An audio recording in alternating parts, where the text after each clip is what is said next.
Kasi i-reveal ko na yung pangalan. Part 2 na kasi to. Hindi ko talaga alam kung ano. Babae kasi to. Ano guys ba ang pangalan? School. Hindi ko tinitingnan yun na parang advantage or disadvantage sa career ko na marami ng teams. Ang tinignan ko yung tinagal eh. Kasi ano lang, Alam ko na. Alam ko. 10 years. Kasi salamat ako na umabot akong 13. Almost 14 years. Pwede na lang kasi pang babae yun. 16? So hindi biro eh. Diba? 17 years. Pero 16.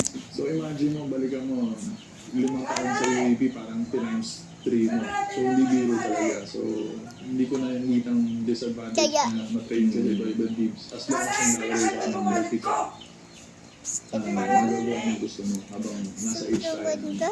No step pang babae.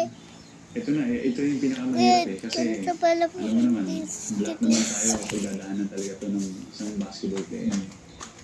Ano yung iniisip mo dati or Kung pakalap niya to, pakalawa yung lalaki kasi. Kasi ako, Isuso bago pa. ko sasagutin ko muna na. Ako Tapos kasi, nito. umakyat pa ako ng bundok eh, mag-isa. So, nagpag-isipan Diba? ko talaga na ito na ba yung time Itong ko. buntis ako, tingnan mo. Yeah, gaya nung sinabi mo kayo na thing, diba, yung una-una yung novel, Yeah. yung experience ng mga sa family mo. Pakalabas ni baby. Bago pa kasi yung novel, Una si itong never babae, una si... may alam lang ito sa Ay, ako, ano na, si... Ano na. sinasabi ko sa kanya na ano eh. Actually, naging witness sila Yes, dito eh. dito ako sa Alam niyo yung time na asawa. gigising ka sa umaga bago mag-ensayo na tinatamad ka na. Na parang dinadrag mo yung sarili mo sa ensayo. Hindi ka na masaya sa ensayo. Parang sa akin, naging sign na yun. Na sign na to retire.